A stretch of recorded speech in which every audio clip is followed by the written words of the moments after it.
ആത്മീയത എന്ന് പറയുന്നത് ഒരു പച്ചസാലെടുത്ത് ചുമലിലിടലല്ല. അതുകൊണ്ട് പച്ചസാലിട്ടവരൊക്കെ മോശക്കാരാണ് എന്ന് തെറ്റിദ്ധരിക്കാൻ പാടില്ല. ഒരു വലിയ സാലിട്ടത് കൊണ്ട് ഒരാൾ ആത്മീയതയുള്ളവനാകൂല. അല്ലെങ്കിൽ ഒരു കറുത്ത കുപ്പായം ധരിച്ചാൽ അതുകൊണ്ട് ആത്മീയമുള്ളവനാകൂല. അല്ലെങ്കിൽ അതുപോലെയുള്ള ഒരു തൊപ്പിയും തലേക്കെട്ടും വെച്ചത് കൊണ്ട് ഒരാൾ ആത്മീയതയുള്ളവനാകൂല. ആത്മീയത എന്ന് പറയുന്നത് അങ്ങനെ വേഷം കൊണ്ടുണ്ടാകുന്ന ഒരു വിഷയമല്ല. ഇന്നല്ലാഹ ലാ യൻദുറു ഇലാ സുവരിക്കും വലാ ഇലാ അജ്സാദിക്കും. അല്ലാഹു സുബ്ഹാനഹു വ തആല നോക്കുന്നത് നിങ്ങളുടെ ബോഡിയിലേക്കല്ല, നിങ്ങളുടെ ഡ്രസ്സിലേക്കല്ല.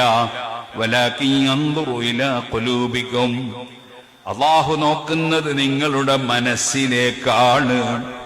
നിങ്ങളെ മനസ്സിൽ ഉള്ള ചിന്ത എന്താണ്? ഭൗതിക താൽപര്യമാണോ? ഇന്നാ ലില്ലാഹി വ ഇന്നാ ഇലൈഹി റാജിഊൻ. മഹാന്മാരായി ജനങ്ങൾ മനസ്സിലാക്കുന്ന ആളുകൾ, ആ ആളുകളുടെ പേരിൽ ഉപജീവനത്തിന് വേണ്ടിയും സ്ഥാനത്തിന് വേണ്ടിയും വേഷം കെട്ടുന്ന പലരും ഇല്ലയോ?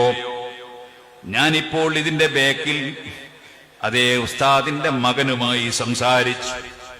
അങ്ങനെ സംസാരിച്ചപ്പോൾ എന്നോട് പറഞ്ഞു, കുണ്ടൂർ ഉസ്താദ് പ്രത്യേകം ഒരാളെയും ഒരു ഖലീഫയായി പ്രതിനിധിയായി നിശ്ചയിച്ചിട്ടില്ലെന്ന് നിങ്ങൾ പറയണം. ഉസ്താദ് അവറുകൾ ഏറ്റവും സ്നേഹിച്ചത് ആലിമീങ്ങളെയാണ്, ആലിമീങ്ങളെ ഉപദേശമാണ്, ആലിമീങ്ങളെ പിന്തുടർന്ന് ജീവിക്കാനാണ്. ഏതെങ്കിലും വിവരമില്ലാത്തവർ അത്തരത്തിലുള്ള വേഷം കെട്ടിയിട്ട് മറ്റ് ആലിമീങ്ങളെ കുറ്റം പറയുകയോ തെറി പറയുകയോ നിസ്സാരപ്പെടുത്തുകയോ ചെയ്യുന്നുണ്ടെങ്കിൽ അത് കുണ്ടൂർ ഉസ്താദ് ഒരിക്കലും ഇഷ്ടപ്പെടുന്നതല്ല, സാലിഹീങ്ങൾ ആരും ഇഷ്ടപ്പെടുന്നതല്ല. മഹാനായ CM വലിയുല്ലാഹി ഖദ്ദസല്ലാഹു സിർറഹുൽ അസീസ് തങ്ങളുടെ പേര് പറഞ്ഞു, അതുപോലെ പലരുടെയും പേര് പറഞ്ഞ് ആത്മീയത ചമയുന്ന പലരുമുണ്ട്. അതിലൊന്നും മുസ്ലിമീങ്ങൾ പെട്ടുപോകരുത്. വളരെയേറെ അപകടം പിടിച്ചതാണ് അത്തരം കാര്യങ്ങൾ. ആത്മീയത എന്ന് പറഞ്ഞാൽ അതെന്തെങ്കിലും തട്ടിപ്പോ വെട്ടിപ്പോ നടത്താനുള്ള, ഞാനൊരു വലിയവനാണെന്ന് തോന്നാനുള്ള പരിപാടിയല്ല. ഞാൻ നേരത്തെ തഖിയുദ്ദീൻ ഹിസ്നി റളിയല്ലാഹു അൻഹുവിന്റെ ഒരു കിതാബ് പറഞ്ഞല്ലോ. അതിൽ മഹാനവറുകൾ വിവരിക്കുന്നതൊക്കെ മഹതികളായ സ്ത്രീകളുടെ കറാമത്തും അവരുടെ മഹത്വങ്ങളുമാണ്. കൂട്ടത്തിൽ ബഹുമാനപ്പെട്ടവരത് തുടങ്ങുന്നതിന് മുമ്പ് തന്നെ പറഞ്ഞു വെച്ചു, ഓ സ്ത്രീകളെ, നിങ്ങളിത് കണ്ടിട്ട് എനിക്കും കറാമത്ത് വേണമെന്ന് മനസ്സിലാക്കി നിങ്ങളാരും ഒരു സൽക്കർമ്മവും ചെയ്യല്ലേ. അതായത് അള്ളാഹുവിന്റെ അടുക്കൽ എനിക്ക് അംഗീകാരം വേണമെന്ന് കരുതരുത് എന്നല്ല, അള്ളാഹുവിന്റെ അടുക്കൽ എനിക്ക് ബഹുമാനം വേണമെന്ന് കരുതരുത് എന്നല്ല, മറിച്ച് അസാധാരണമായ സംഭവങ്ങൾ നേരത്തെ അബൂ ഉമാമ റളിയല്ലാഹു അൻഹുവിന് സംഭവിച്ചത് നമ്മൾ പറഞ്ഞു, ഉമർ ഖാദിക്ക് സംഭവിച്ചത് നമ്മൾ പറഞ്ഞു. അതുപോലെ എനിക്കും കുറെ അത്ഭുതങ്ങളൊക്കെ എന്റെ ജീവിതത്തിൽ പ്രകടമാകണം എന്ന് ചിന്തിച്ചുകൊണ്ട് ഒരു സൽക്കർമ്മവും ചെയ്യാൻ നിങ്ങൾ തുനിഞ്ഞു പോകല്ലേ. അത് അല്ലാഹുവിന്റെ പൊരുത്തത്തിനു വേണ്ടിയുള്ള അമലല്ല, ജനങ്ങൾക്കിടയിൽ പേരും പ്രശസ്തിയും ബഹുമാനവും കിട്ടാൻ വേണ്ടിയുള്ള അമലായി പോയി. അത് അല്ലാഹു ഖബൂൽ ചെയ്യുകയില്ല. ഇന്നല്ലാഹ ത്വയ്യിബുൻ ലാ യഖ്ബലു ഇല്ലാ ത്വയ്യിബാ. അല്ലാഹ് നല്ലവനാണ്, അവൻ നല്ലതേ സ്വീകരിക്കുകയുള്ളൂ. അള്ളാഹുവിന്റെ പൊരുത്തത്തിന് വേണ്ടി ചെയ്യേണ്ട കർമ്മങ്ങളിൽ വേറെ ഒന്ന് കൂട്ടിച്ചേർത്താൽ അള്ളാഹു അത് വലിച്ചെറിയും എന്ന് മാത്രമല്ല, അള്ളാഹുവിന്റെ അടുക്കൽ അവന് വലിയ ശിക്ഷ ലഭിക്കുകയും ചെയ്യും. അതുകൊണ്ട് അങ്ങനെ എനിക്കൊരു എന്റെ ജീവിതത്തിൽ കുറെ അത്ഭുതങ്ങൾ കാണണം എന്ന നിലക്ക് പ്രവർത്തിച്ചു പോകല്ലേ എന്ന് തഖിയുദ്ദീൻ ഹിസ്നി റളിയല്ലാഹു അൻഹു ഉപദേശിച്ചതായി കാണാം. ചിലർക്കൊക്കെ വേണ്ടത് കുറെ അത്ഭുതങ്ങൾ ജീവിതത്തിൽ പ്രകടമായി, ആളുകളൊക്കെ എന്നെ വന്ന് വളയണം, എനിക്ക് വന്ന് കൈതരണം, എന്നെ ബഹുമാനിക്കണം, എന്റെ കൈ പിടിച്ച് ചുംബിക്കണമെന്ന ചിന്ത ഈമാൻ കെടുത്തുന്ന ചിന്തയാണ്, ഇഖ്ലാസില്ലാത്ത ചിന്തയാണ്, ആഖിറം നഷ്ടപ്പെടുന്ന ചിന്തയാണ്. വമാ ഉമിറൂ ഇല്ലാ ലിയഅ്ബുദുല്ലാഹ മുഖ്ലിസീന ലഹുദ്ദീൻ. റബ്ബ് പറഞ്ഞില്ലേ, അവരോട് കൽപ്പിക്കപ്പെട്ടത് പൂർണ്ണമായും വണക്കം അള്ളാഹുവിനെ മാത്രം തനിപ്പിച്ചുകൊണ്ട് അള്ളാഹുവിന്റെ തൃപ്തി തന്നെ ലക്ഷ്യം വെച്ചുകൊണ്ട് പ്രവർത്തിക്കാനാണ് കൽപ്പിക്കപ്പെട്ടത്. ഒരിക്കലും അത്ഭുതം കാണണമെന്ന നിലയ്ക്ക് പ്രവർത്തിച്ചുകൂടാ.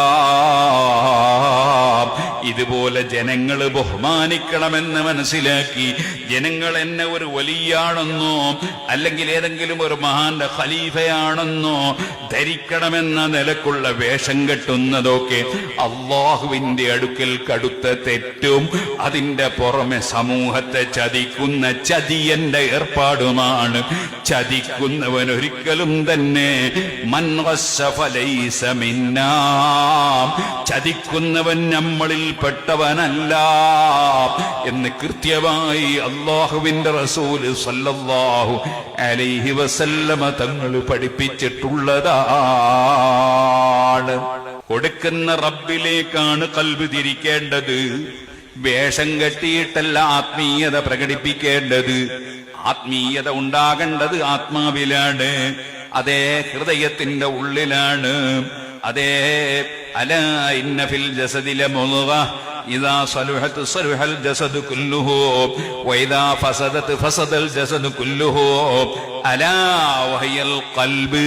അതേ മനസ്സിനെ കുറിച്ച് നബി തങ്ങൾ പറഞ്ഞു, ശരീരത്തിലുള്ള ഒരു മാംസകഷ്ണം അത് നന്നായാൽ മുഴുവനും നന്നായിപ്പോയി, ചീത്തയായാൽ മുഴുവനും ചീത്തയായിപ്പോയി.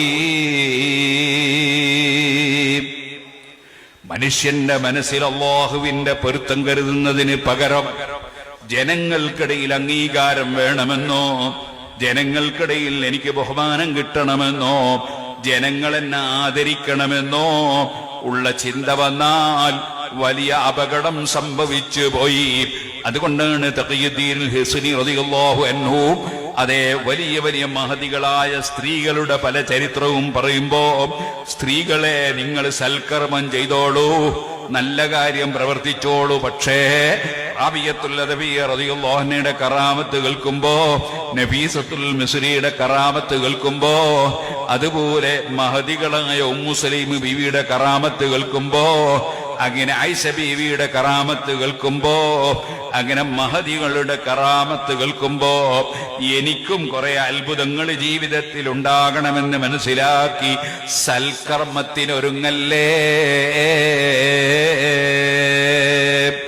അത്ഭുതത്തിന് ഇവിടെ വിലയില്ല. അത്ഭുതം ദജ്ജാല് വലിയ അത്ഭുതങ്ങൾ പ്രകടിപ്പിക്കും, ഇബ്ലീസ് വലിയ അത്ഭുതങ്ങൾ പ്രകടിപ്പിക്കും. നിങ്ങൾ കേട്ടിട്ടില്ലേ, അതേ മുൻഗാമികളായ മഹാന്മാരുടെ കാലഘട്ടത്തിൽ ജീവിച്ചിരുന്ന, അതാ ഉമയ്യ ഭരണകാലത്ത് ജീവിച്ചിരുന്ന ചില ചങ്ങാതിമാരുണ്ടായിരുന്നു. അവര് കാണിച്ച അത്ഭുതങ്ങൾ എത്രയാണ്. അവരിയ്ക്കുന്ന മാർബിളിന് മുട്ടിയാൽ മാർബിൾ ഉറക്കെ തസ്ബീഹ് ചൊല്ലുന്നത് കേട്ടിരുന്നു. അദ്ദേഹത്തെ കൊന്നുകളയാൻ ഭരണാധികാരി കൽപ്പിച്ചിട്ട് അദ്ദേഹത്തിന്റെ അത്ഭുതങ്ങൾ കണ്ട് പലരും പെട്ടുപോകുമ്പോ കൊന്നുകളയാൻ വേണ്ടി ഭരണാധികാരി ഏൽപ്പിച്ചിട്ട് നല്ല മൂർച്ചയുള്ള ഇരുമ്പിന്റെ കുന്തം കൊണ്ടുവന്ന് ശരീരത്തിലേക്ക് കുത്തിയപ്പോൾ കുന്തം വളഞ്ഞുപോയി, ശരീരത്തിനൊന്നും സംഭവിച്ചില്ല. അപ്പോഴാണ് എന്റെ ഓർമ്മ ശരിയാണെങ്കിൽ അന്നത്തെ ഭരണാധികാരിയായ വലീദ് ഇബ്നു അബ്ദുൽ മലിക് പറഞ്ഞു, നീ അങ്ങനെ കുത്തിയാ പറ്റൂല, കുത്തുന്ന സമയത്ത് ബിസ്മി ചൊല്ലി കുത്തണം. ശൈത്താനാണ്, അവന്റെ മുഴുവൻ അത്ഭുതത്തിന്റെ പിന്നിൽ ശൈത്താനാണ്.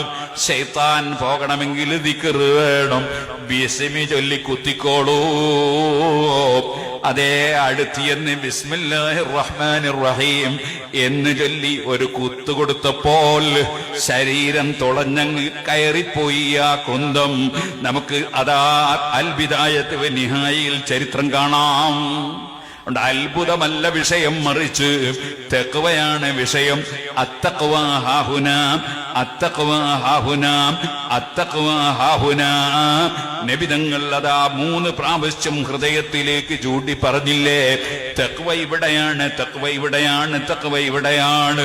അതേ ഒരിക്കലും ഒരു അഹങ്കാരിയാകാതെ, വിദ്വേഷിയാകാതെ, വൈരാഗ്യം വെക്കുന്നവനാകാതെ, അസൂയ വെക്കുന്നവനാകാതെ, വേറെ ആരെയും നിസ്സാരപ്പെടുത്താതെ, ആരുടെയും ഗീബത്ത് പറയാതെ, ആരെയും കുറ്റപ്പെടുത്താതെ, ആരെയും തമ്മിൽ തെറ്റിക്കാൻ വേണ്ടി ശ്രമിക്കാതെ, ഒരു പണ്ഡിതനെയും നിസ്സാരപ്പെടുത്താതെ, ഒരു മുതഅല്ലിമിനെയും നിസ്സാരപ്പെടുത്താതെ, എന്തിനധികം പറയണം, യാചിക്കാൻ വേണ്ടി വന്ന യാചകനാണെങ്കിൽ പോലും നിസ്സാരപ്പെടുത്താതെ, അല്ലാഹുവിന്റെ അടുക്കൽ എന്നെക്കാൾ എത്രയോ സ്ഥാനം ഒരു പക്ഷേ ഈ യാചകനായിരിക്കാം. ഈ നിലക്കുള്ള താഴ്മയോടുകൂടുള്ള ചിന്തയാണ് ആത്മീയതയുള്ളവർക്ക് ആവശ്യം കേട്ടോ. വഇബാദുർ റഹ്മാനില്ലദീന യംശൂന അലൽ അർളി ഹൗനാ വഇദാ ഖാതബഹുൽ ജാഹിലൂന ഖാലൂ സലാമാ. അവർ ഭൂമിലോകത്ത് താഴ്മയോടുകൂടെ നടന്നു പോകുന്നവരാണ്. അഹങ്കാരമില്ല, തുള്ളിച്ചാടലില്ല, ഞാനാര് എന്ന് തെളിയിക്കാനുള്ള പരിപാടികളില്ല. താഴ്മയോടുകൂടെ നടന്നു പോകുന്നവരാണ് അവർ. വഇബാദുർ റഹ്മാനില്ലദീന യംശൂന അലൽ അർളി ഹൗനാ. ഉണ്ടൂർ ഉസ്താദിനെ നിങ്ങൾ കണ്ടിട്ടില്ലേ? നിങ്ങൾ നല്ല കിടക്ക വിരിച്ചു കൊടുത്താൽ ആ കിടക്കയിലിരിക്കും. അതേ ഉസ്താദിന്റെ വീട് ചിലപ്പോൾ നിലത്തും ഇരിക്കും.